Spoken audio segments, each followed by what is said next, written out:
ಹೌದಾ? Article number 21, protection of life and personal liberty. Protection of life and personal liberty.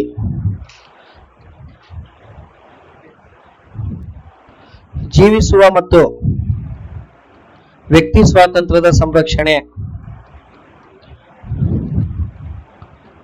Life and personal liberty. ಜೀವಿಸುವ ಮತ್ತು ವ್ಯಕ್ತಿ ಸ್ವಾತಂತ್ರ್ಯದ ಸಂರಕ್ಷಣೆ. ಸರಿನಾ? ಏನಿದು ಜೀವಿಸುವ ಮತ್ತು ವ್ಯಕ್ತಿ ಸ್ವಾತಂತ್ರ್ಯದ ಸಂರಕ್ಷಣೆ ಅಂದ್ರೆ? Protection of life and personal liberty. ನೋಡಿ ಸರ್, ಸಂವಿಧಾನದಲ್ಲಿ ಬರೆದಿರೋದು ಇಷ್ಟೇ, only this much, not more than this. ಇದಕ್ಕಿಂತ ಹೆಚ್ಚಾಗಿ ಬರ್ದಿಲ್ಲ. Protection of life and personal ಲಿಬರ್ಟಿಗಿಂತ ಹೆಚ್ಚಾಗಿ ಏನು ಬರ್ದಿಲ್ಲ. ನಾವು ಸಮ್ ಕ್ವಶನ್ಸ್ ವಾಸ್ ಅರೈಸ್ಡ್, ಕೆಲವು ಪ್ರಶ್ನೆಗಳು ಉದ್ಭವ ಆಗುತ್ತೆ. ಏನದು ಅಂತ? Article number 21 has given protection of life and personal liberty. First and foremost thing is, can we impose restrictions to this? ಇದರ ಮೇಲೆ ನಿರ್ಬಂಧಗಳನ್ನು ಹೇರಬಹುದೇ? Can we impose restrictions? ಇದರ ಮೇಲೆ ನಿರ್ಬಂಧಗಳನ್ನ ಹೇರಬಹುದಾ? ಇಫ್ ರೆಸ್ಟ್ರಿಕ್ಷನ್ಸ್ ಆರ್ ಇಂಪೋಸ್ಡ್, ನಿರ್ಬಂಧಗಳನ್ನ ಹೇರೋದಾದ್ರೆ, ಹೂ ಕ್ಯಾನ್ ಇಂಪೋಸ್? ಯಾರು ನಿರ್ಬಂಧಗಳನ್ನ ಹೇರಬಹುದು? ಯಾರು ಅಂತಂದ್ರೆ, can the legislature impose restrictions? ಶಾಸಕಾಂಗ ನಿರ್ಬಂಧಗಳನ್ನು ಹೇರಬಹುದೇ? ಶಾಸಕಾಂಗ ಅಂದ್ರೆ ಅದು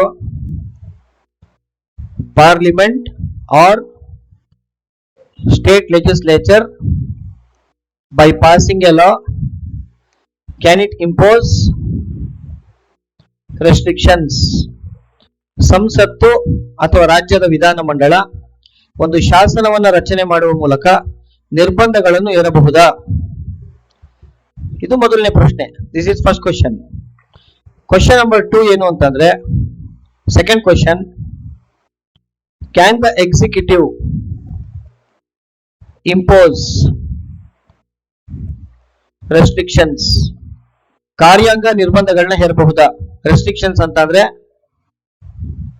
ಐದರ್ it may be through president, ರಾಷ್ಟ್ರಪತಿಗಳ ಮೂಲಕ ಆಗಿರ್ಬೋದು, ಗವರ್ನರ್ ಮೂಲಕ ಆಗಿರ್ಬೋದು, ಅಥವಾ ನಿಮಗೆ ಫಸ್ಟ್ ಕ್ಲಾಸ್ ಅಲ್ಲಿ ಹೇಳ್ಕೊಟ್ಟಿದ್ದೀನಿ ವಾಟ್ ಈಸ್ ಎಕ್ಸಿಕ್ಯೂಟಿವ್ ಅಂತ. ಹೌದಾ ಇಲ್ವಾ? ವಾಟ್ ಈಸ್ ಎಕ್ಸಿಕ್ಯೂಟಿವ್, ಯಾರು ಬರ್ತಾರೆ ಎಕ್ಸಿಕ್ಯೂಟಿವ್ ಅಂತ ಹೇಳಿ. ಈಗ Bengaluru Hubli Dharwad police commissioner has imposed some restrictions on article number 21.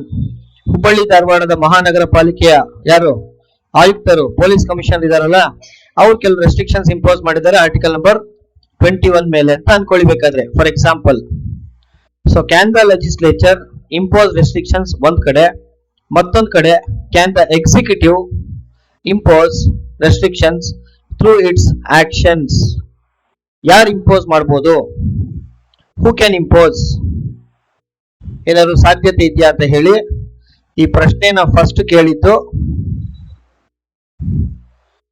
Gopalan case 1950, 1950 Gopalan ಪ್ರಕರಣದಲ್ಲಿ ಮೊದಲನೇ ಬಾರಿಗೆ ಈ ಪ್ರಶ್ನೆಯನ್ನ ಕೇಳ್ತಾರೆ. ಆಯ್ತು, 21 ಅಲ್ಲಿ ಈ ರೀತಿ ಬರ್ತಿದ್ದೀರಾ, ಸಂತೋಷ. But who can impose restrictions? ನಿರ್ಬಂಧಗಳನ್ನು ಯಾರು ಹೇರಬಹುದು ಇವ್ರ ಮೇಲೆ?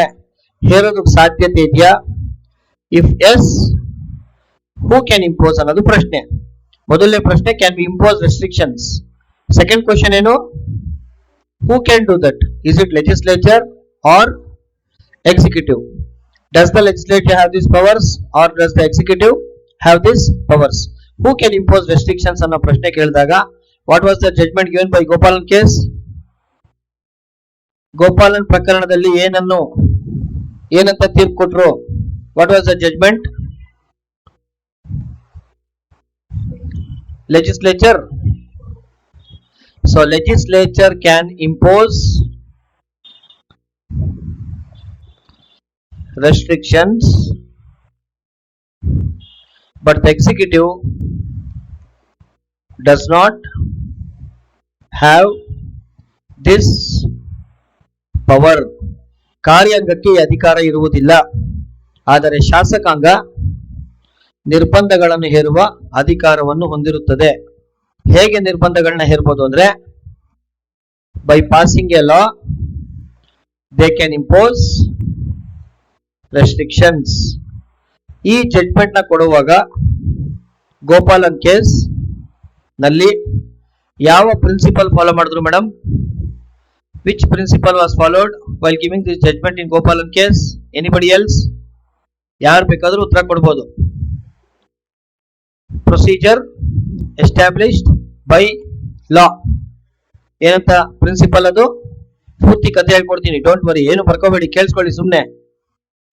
Procedure established by law. This is the principle followed in Britain. ಎಲ್ಲಿ ಫಾಲೋ ಮಾಡ್ತಾರೆ ಈ ಪ್ರಿನ್ಸಿಪಲ್ ನ? ಬ್ರಿಟನ್ ನಲ್ಲಿ ಫಾಲೋ ಮಾಡ್ತಾರೆ. I will repeat from the beginning, please ಗಮನಿಸಿ. Article number 21 gives protection of life and personal liberty. ಜೀವಿಸುವ ಮತ್ತು ವ್ಯಕ್ತಿ ಸ್ವಾತಂತ್ರ್ಯದ ಹಕ್ಕನ್ನು ನೀಡುತ್ತದೆ.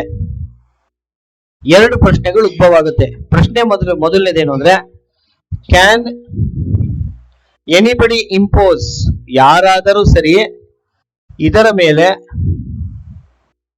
ರೆಸ್ಟ್ರಿಕ್ಷನ್ಸ್ ನ ಇಂಪೋಸ್ ಮಾಡಬಹುದಾ, ನಿರ್ಬಂಧಗಳನ್ನು ಹೇರಬಹುದಾ?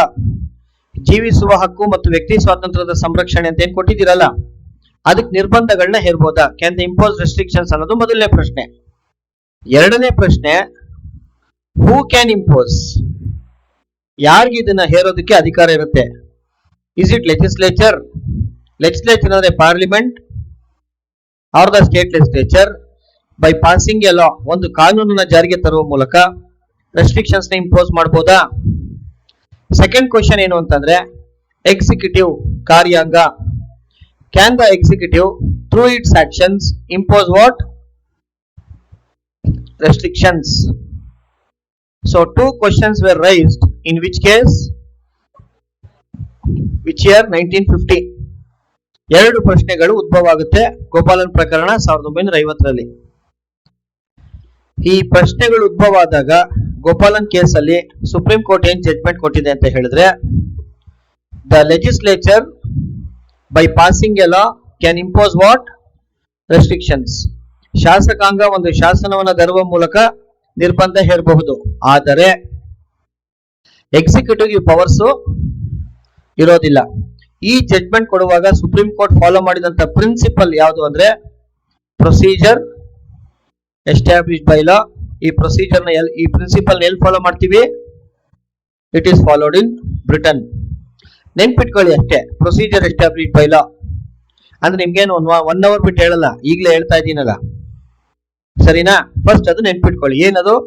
Procedure established by law. So ಇದಾದ ನಂತರ 1973 ನಲ್ಲಿ ಮತ್ತೆ ಯಾವ ಕೇಸು? 73 78 ಮೇಡಮ್, ಅದು 8 ಅನ್ಸುತ್ತಲ್ಲ, 78 ಮೇನಕಾ ಪ್ರಕರಣ. Same questions were raised again. ಮತ್ತದೇ ಪ್ರಶ್ನೆಗಳು ರೈಸ್ ಆಗುತ್ತೆ. ಏನಂತ ಈಗ ಹೇಳ್ರಪ್ಪ, ಕ್ಯಾನ್ ದ ಲೆಜಿಸ್ಲೇಚರ್, ಲೆಜಿಸ್ಲೇಚರ್ ಅಂದ್ರೆ ಏನು?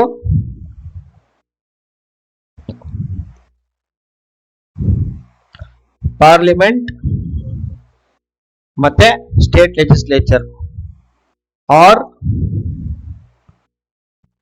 ಎಕ್ಸಿಕ್ಯೂಟಿವ್ ಇಂಪೋಸ್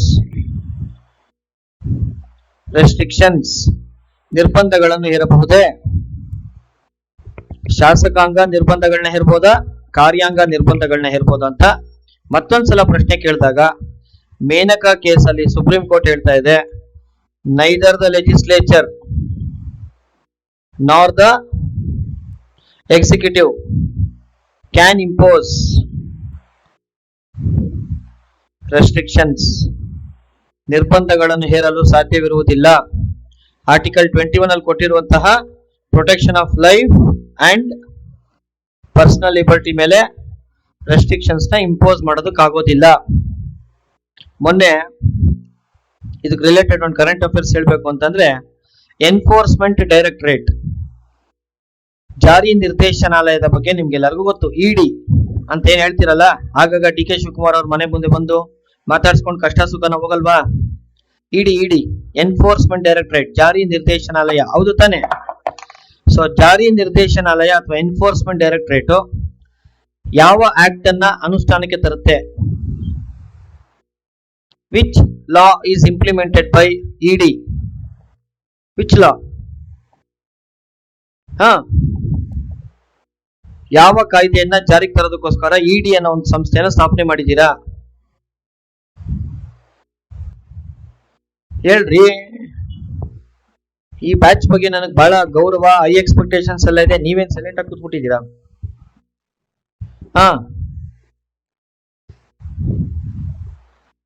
ಡಿ ಕೆ ಶಿವಕುಮಾರ್ನ ಯಾವ ಕೇಸಲ್ಲಿ ಅರೆಸ್ಟ್ ಮಾಡಿದ್ರು, ತಿಹಾರ್ ಜೈಲ್ ಕಳಿಸಿದ್ರು?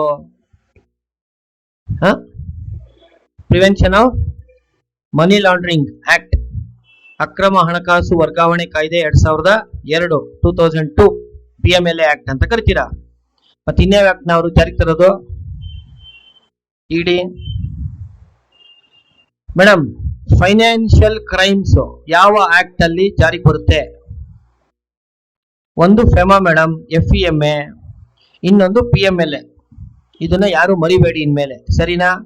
FEMA ಅಂದ್ರೆ ಫಾರಿನ್ ಎಕ್ಸ್ಚೇಂಜ್ ಮ್ಯಾನೇಜ್ಮೆಂಟ್ ಆಕ್ಟ್, ವಿದೇಶಿ ವಿನಿಮಯ ನಿರ್ವಹಣಾ ಕಾಯ್ದೆ 1. ಎರಡನೇದು prevention of money laundering act. ಆಯ್ತಾ? ಅದೇನ್ ಕೈಯಲ್ಲಿ ಬರ್ಕತ್ತಿದ್ದೀರಾ? ಕೈಯಲ್ಲಿ ಇರುತ್ತಾ? ಫೆಮಾ ಇದೆ ಗೊತ್ತಾ? ಫೆಮಾನಲ್ಲಿ ಕೇಸ್ ರಿಜಿಸ್ಟರ್ ಆದ್ರೆ ಪನಿಷ್ಮೆಂಟ್ ಆಗಲ್ಲ, ಜೈಲು ಕಳ್ಸಲ್ಲ. ಫೆಮಾನಲ್ಲಿ ಏನಾದ್ರು ಆದ್ರೆ ಫೈನಾನ್ಷಿಯಲ್ ಅಫೆನ್ಸ್ ಅಷ್ಟೇ, ಜೈಲು ಕಳ್ಸಲ್ಲ. PMLA ಆದ್ರೆ they will send them to jail. Prevention of money laundering act ಅಲ್ಲಿ ಪ್ರಾಬ್ಲಮ್ ಏನಿತ್ತು ಅಂದ್ರೆ ಬೇಲ್ ಕೊಡ್ತಿರ್ಲಿಲ್ಲ. Why D K Shivakumar was not given bail for so many days? He was there in Tihar jail. You know that very very well. Yes or no? Right or wrong? So PMLA ನಲ್ಲಿ bail ಅಷ್ಟು ಸುಲಭವಾಗಿ ಸಿಗೋದಿಲ್ಲ. ಏನಕ್ಕೆ ಹೇಳಿ? Y?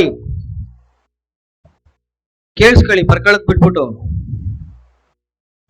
UPSC batch ಇದು ಅಂತ ಪದೇ ಪದೇ ನೆನಪಿಸ್ತಿರ್ತೀನಿ, ಅದಕ್ಕೆ ಕೇಳಿಸ್ಕೊಳ್ಳಿ. ಅಂಡರ್ PMLA ನಲ್ಲಿ ಇಫ್ ಐ ಆಮ್ ಅರೆಸ್ಟೆಡ್, ನನ್ನನ್ನೇನಾದ್ರೂ ಬಂಧಿಸಿದ್ರೆ, if I am arrested in front of the court, in front of the judge, ನ್ಯಾಯಾಧೀಶರ ಮುಂದೆ, I should prove my innocence. ನಾನು ಅವರಿಗೆ ನಿರಪರಾಧಿ, ಕೇಸಲ್ಲಿ ಏನೋ ತಪ್ಪಿದೆ ಅಂತ ಹೇಳಿ ನಾನು ಪ್ರೂವ್ ಮಾಡ್ಬೇಕು ಅವ್ರಿಗೆ. ಬಟ್ ನಿಮ್ಮನ್ನೋ ಬೇರೆ ಕೇಸಲ್ಲಿ ಅರೆಸ್ಟ್ ಆದ್ರೆ ಏನಾಗುತ್ತೆ ಗೊತ್ತಾ? ನೀವು ಇನ್ನೋಸೆಂಟ್ ಅಲ್ಲ, ನೀವು ತಪ್ಪು ಮಾಡಿದ್ದಾರೆ ಅಂತ ಹೇಳಿ ಪ್ರೂವ್ ಮಾಡೋದು ಪ್ರಾಸಿಕ್ಯೂಟರ್ಗೆ ಇರುತ್ತೆ. You understood? ನಿಮ್ಮ ಮೇಲೆ ಕೇಸ್ ರಿಜಿಸ್ಟರ್ ಮಾಡಿದಾರೋ ಸರ್ಕಾರ ಪ್ರೂವ್ ಮಾಡಬೇಕು that you committed some crime ಅಂತ. ಅದಕ್ಕೆ ಬೇಲ್ ಕೊಡಲ್ಲ ಅವಾಗ ನಿಮ್ಗೆ. ಬಟ್ ಹಿಯರ್ ಇನ್ PMLA ಸರ್ಕಾರ ಪ್ರೂವ್ ಮಾಡೋದಲ್ಲ, I should prove, the accused should prove. ಆರೋಪಿ ಸಾಬೀತುಪಡಿಸಬೇಕು ನ್ಯಾಯಾಲಯದ ಮುಂದೆ, ಇಲ್ಲಮ್ಮ ಸ್ವಾಮಿ ಕೋರ್ಟ್ ಇವ್ರ ಕೇಸ್ ಹಾಕಿರೋದು ತಪ್ಪುಗಳಿದೆ, ನಂದೇನ್ ಮಿಸ್ಟೇಕ್ ಇಲ್ಲ ಅಂತ ಹೇಳಿ. ಇದೊಂದು ಕಂಡೀಷನ್ ಫುಲ್ಫಿಲ್ ಆಗ್ಬೇಕು. ಅನದರ್ ಕಂಡೀಷನ್ ಇಸ್ ದೇರ್, ಮತ್ತೊಂದು ಕಂಡೀಷನ್ ಇದೆ. One more condition is there. ಏನ್ ಕಾಣಿಸ್ತಿಲ್ವಾ ಅಲ್ಲಿ? ಬಿಡಿ, ನಾವೇ ಮಾಡ್ಲಿ. One more condition is there. ಒಳ್ಳೇದಾಯ್ತು, ರೆಕಾರ್ಡೆಡ್ ಕ್ಲಾಸ್ ಸಿಗುತ್ತೆ ಅಂತ ಹೇಳಿ ಉಡಾಫೆಯಿಂದ ಕ್ಲಾಸಿಗೆ ಬರ್ದಿರೋರಿಗೆ ಸಿಗದೆ ಇದ್ದಾಗ ಒಳ್ಳೇದಾಗುತ್ತೆ. 21 ಆರ್ಟಿಕಲ್ ನೀವು ಬುಕ್ ಓದಿದ್ರು ಅರ್ಥವಾಗಲ್ಲ, ಸರಿನಾ? ಕೇಳಿಸ್ಕೊಳ್ಳಿ, ನಿಮ್ ಪಾಡ್ ನೀವು ಫೋಕಸ್ ಮಾಡಿ ಕಡೆ, ಬಿಟ್ಬಿಡಿ ಅದನ್ನ. ಓಕೆ, ಸೆಕೆಂಡ್ ಕಂಡೀಷನ್ ಏನು ಅಂತಂದ್ರೆ PMLA ನಲ್ಲಿ ಸೆಕೆಂಡ್ ಕಂಡೀಷನ್ ನಂಬರ್ 2, ಬೇಲ್ ಸಿಕ್ಕಿ ಹೊರಗಡೆ ಬಂದ್ಮೇಲೆ ನಾನೇನು ಅಫೆನ್ಸ್ ಮಾಡಲ್ಲ ಅಂತ ಕೋರ್ಟ್ ಮುಂದೆ ಪ್ರೂವ್ ಮಾಡ್ಬೇಕು ನಾನು. ಏನ್ ಹೇಳಿ? After taking the bail and coming outside that I not be involved in any type of offences. ನಾನು ಜಾಮೀನನ್ನು ಪಡೆದು ಹೊರಗಡೆ ಬಂದ ನಂತರ ಯಾವುದೇ ರೀತಿಯ ಅಪರಾಧ ಚಟುವಟಿಕೆಗಳಲ್ಲಿ ಭಾಗಿಯಾಗುವುದಿಲ್ಲ ಎನ್ನುವುದನ್ನ ನ್ಯಾಯಾಧೀಶರ ಮುಂದೆ ನಾನು ಸಾಬೀತುಪಡಿಸಿದರೆ ಮಾತ್ರ ನನಗೆ ಬೇಲ್ ಸಿಗೋದು. ಇದರಿಂದ ಏನ್ ಮಾಡ್ತಿದ್ರು? ಸಿಕ್ಕಿದವ್ರನ್ನ ಸಿಕ್ದಂಗೆ ಅರೆಸ್ಟ್ ಮಾಡ್ತಿದ್ರು. ಗ್ರೌಂಡ್ಸ್ ಆಫ್ ಅರೆಸ್ಟ್ ಕೂಡ ಹೇಳ್ತಿರ್ಲಿಲ್ಲ, ಯಾಕೆ ಅರೆಸ್ಟ್ ಆಗಿದ್ದೀರಾ ಅಂತ. Understood or not? ಈಗ ನೀವು ಸರ್ಕಾರದ ವಿರುದ್ಧ ಮಾತಾಡಿದ್ರೆ ಮೇಡಮ್, ನಿಮ್ಮ ಕಂಪನಿ ಮುಂದೆ ಇಡಿ ಬರುತ್ತೆ. ಬಂದು ನಿಮ್ನ ಅರೆಸ್ಟ್ ಮಾಡ್ತೀವಿ. ಬೇಲ್ ಸಿಕ್ಕಲ್ಲ, ಫೈನಲ್ ನೀವೇನ್ ಮಾಡ್ತೀರಾ? ಯು ವಿಲ್ ಗೋ ಡೌನ್, ತಲೆ ಬಗ್ಸ್ತೀರಾ. ಹೌದಾ ಇಲ್ವಾ? ಈ ತರ ಪ್ರಕರಣಗಳು ಸಿಕ್ಕಾಪಟ್ಟೆ ನಡೀತಾ ಇತ್ತು. ಮೊನ್ನೆ ಸುಪ್ರೀಂ ಕೋರ್ಟ್ ಆದೇಶ ಹೊರಡಿಸಿದೆ 18ನೇ ತಾರೀಕು. ಏನಂತ? ಇನ್ ಮುಂದೆ ಗ್ರೌಂಡ್ಸ್ ಆಫ್ ಅರೆಸ್ಟ್ ಹೇಳದೆ ನೀವು ಅವನನ್ನ ಅರೆಸ್ಟ್ ಮಾಡೋ ಹಾಗಿಲ್ಲ. ಸಮನ್ಸ್ ಇಶ್ಯೂ ಮಾಡಿ ಅವನಾಗಿದ್ದವನೇ ಬಂದ ಅಂದ್ರೆ ಅವನ್ನ ನೀವು ಅರೆಸ್ಟ್ ಮಾಡೋ ಹಾಗಿಲ್ಲ. ನೀವು ಆ ರೀತಿ ಅರೆಸ್ಟ್ ಮಾಡಿದ್ರೆ it's violation of which article?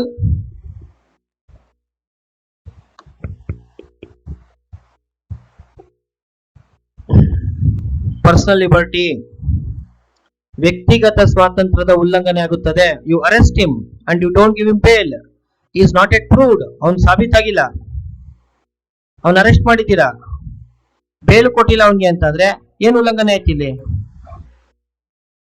ಏನ್ರಿ ಉಲ್ಲಂಘನೆ ಆಯ್ತು? ಮತ್ತೆ ಆಯ್ತಪ್ಪ, ನಾನೊಂದು 5 ಕೋಟಿನೋ 10 ಕೋಟಿನೋ ಕಪ್ ಹಣ ಇಟ್ಕೊಂಡಿದ್ದೀನ್ರಿ, ಫೈನ್. PMLN ಬಂದು ನನ್ನ ಅರೆಸ್ಟ್ ಮಾಡ್ಬಿಡೋದು, ಅರೆಸ್ಟ್ ಮಾಡಿ ನನ್ನ ಒಳಗಡೆ ಕೂರಿಸ್ಬಿಡೋದು. ನನಗೆ ಬೇಲೂ ಇಲ್ಲ, ಗ್ರೌಂಡ್ಸ್ ಆಫ್ ಅರೆಸ್ಟು ಹೇಳಲ್ಲ ನನಗೆ. ಹಿಂಗ್ ಮಾಡ್ತಾ ಇದ್ರು. ಸೊ ಸುಪ್ರೀಂ ಕೋರ್ಟ್ ಏನ್ ಮಾಡಿದೆ ಈಗ? You cannot do this. ಇನ್ ಮುಂದೆ ನೀವು ಹಿಂಗ್ ಮಾಡಕ್ಕಾಗೋದಿಲ್ಲ, ಗ್ರೌಂಡ್ಸ್ ಆಫ್ ಅರೆಸ್ಟ್ ಕೊಡ್ಬೇಕಾಗುತ್ತೆ, ಆಮೇಲೆ ಬೇಲ್ ಕೊಡ್ಬೋದು ಅಂತ ಹೇಳಿ ಬೇಲ್ನ ಕೂಡ ಕೊಟ್ಟಿ ಕಳಿಸಿದೆ ಈಗ. It has given bail. So ED ಇದು ಪವರ್ಸ್ ನ ಕಮ್ಮಿ ಮಾಡಿದೆ. ಎನ್ಫೋರ್ಸ್ಮೆಂಟ್ ಡೈರೆಕ್ಟರೇಟ್ ಪವರ್ಸ್ ನ ಇಟ್ ಹ್ಯಾಸ್ ಬೀನ್ ರೆಡ್ಯೂಸ್ಡ್, ಕಮ್ಮಿ ಮಾಡಿದೆ. Understood or not? ಏನಕ್ಕೆ ಕಮ್ಮಿ ಮಾಡಿದೆ ಅಂತಂದ್ರೆ ಆರ್ಟಿಕಲ್ 21 ವೈಲೇಟ್ ಆಗ್ತಿದೆ ಅಂತ. ಅಣ್ಣ ಇದೆ ಯಾಕೆ? ಲೋಕಲ್ ಪೊಲೀಸ್ ಅವ್ರು ಬರ್ತಾರೆ ಮೇಡಮ್ ಜೊತೆನಲ್ಲಿ ಅಷ್ಟೇ, ಬಟ್ ಅವ್ರನ್ನ ಅರೆಸ್ಟ್ ಮಾಡಿ ಸ್ಪೆಷಲ್ ಕೋರ್ಟ್ ಮುಂದೆ ಮಂಡಿಸ್ತಾರೆ ಮೇಡಮ್ ಅವ್ರನ್ನ. He will not be presented in front of the normal court, he will be presented in front of the special court which is established for that purpose only. Madam ED summons issue ಮಾಡುತ್ತೆ, local ಅವ್ರಿಗೆ ಸ್ವಂತ police force ಇಲ್ಲ madam ಅವ್ರ ಹತ್ರ. Local police ನ ಕರ್ಕೊಂಡ್ ಬರ್ತಾರೆ, but arrest ಮಾಡ್ತಿರೋದು ಪೊಲೀಸ್ ಅಲ್ಲ, ಇಡಿನೇ ಅರೆಸ್ಟ್ ಮಾಡೋದು ಅದನ್ನ. ಅರ್ಥ ಆಯ್ತಾ? ಇಡಿ ಅರೆಸ್ಟೆಡ್, ಇಡಿ ಕಸ್ಟಡಿನೇ, ಸ್ಪೆಷಲ್ ಕೋರ್ಟ್ ಇರುತ್ತೆ ಅದಕ್ಕೋಸ್ಕರನೇ. ಈ ಕೋರ್ಟ್ಗಳು ಮುಂದೆ ಅವ್ರನ್ನ ಪ್ರೆಸೆಂಟ್ ಮಾಡಕ್ಕಾಗಲ್ಲ. They cannot be presented in front of the normal court, they can be presented in front of the special court which is established under PMLA Act. Understood or not? So they will be in the custody of what? ED, Enforcement Directorate. So ಇಂಡಿಯಾದಲ್ಲಿ financial offences, ಹಣಕಾಸಿನ ತಪ್ಪುಗಳೇನಾದ್ರೂ ಮಾಡಿದ್ರೆ, ಅಪರಾಧಗಳನ್ನ ಮಾಡಿದ್ರೆ ಅದನ್ನ ತಡೆಗಟ್ಟಕ್ಕೋಸ್ಕರ ಇರುವಂತ organisation ಹೆಸರೇನು? ED, enforcement directorate. ಏನ್ ಮಾಡುತ್ತೆ enforcement directorate? ಓಲಿ enforcement directorate ಏನ್ ಕೆಲಸ ಮಾಡುತ್ತೆ? ಆಗ್ಲಿಂದ ಹೇಳ್ತಿದ್ದೀನಿ, ಫೈನಾನ್ಷಿಯಲ್ ಅಫೆನ್ಸಸ್,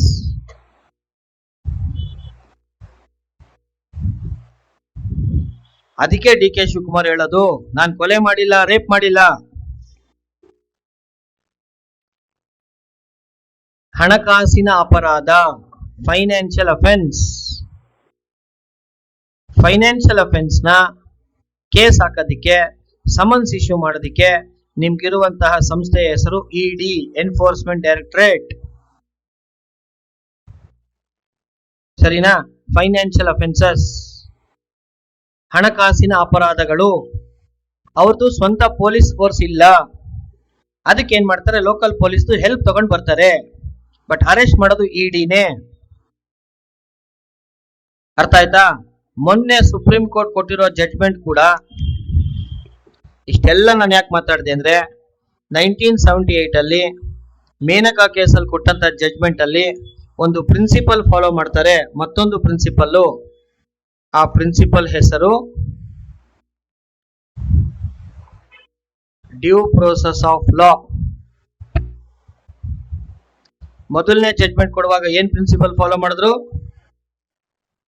ಸೆಕೆಂಡ್ ಜಡ್ಜ್ಮೆಂಟ್ ಕೊಡುವಾಗ ಏನ್ ಪ್ರಿನ್ಸಿಪಲ್ ಫಾಲೋ ಮಾಡ್ತಿದ್ದಾರೆ?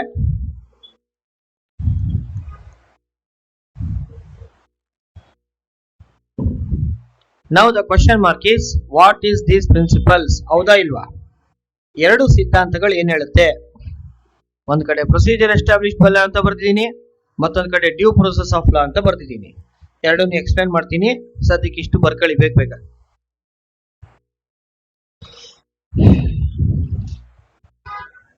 This right is available to citizens and non-citizens. ಭಾರತದ ಪ್ರಜೆಗಳಿಗೆ this right is applicable to citizens and non-citizens. ನಾನು ಯಾಕೆ ಗಾಳಿ ಬೀಸ್ತಾ ಇಲ್ಲ ಅಂತ ಪಾಠ ಮಾಡೋ ಬಿಸಿನಲ್ಲೇ ಇದ್ದೀನಿ. ಈಗ ಬೀಸುತ್ತೆ ಆಗ ಬೀಸುತ್ತೆ ಅಂತ ನಾನು ಆ ಕಡೆ ನೋಡ್ಲೇ ಇಲ್ಲ. ಆನ್ ಮಾಡ್ಬಿಟ್ಟು ಯಾಕೆ ಇಷ್ಟೊಂದು ಬೆವರ್ತಾ ಇದ್ದೀನಿ, ಕೊಬ್ಬು ಜಾಸ್ತಿ ಆಗಿದೆ ನನಗೆ ಅಂತ ನನಗೆ ಯೋಚನೆ.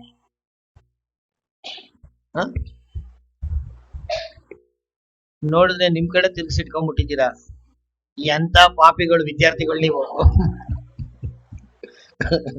ಬರೀರಪ್ಪ ಆಯ್ತು.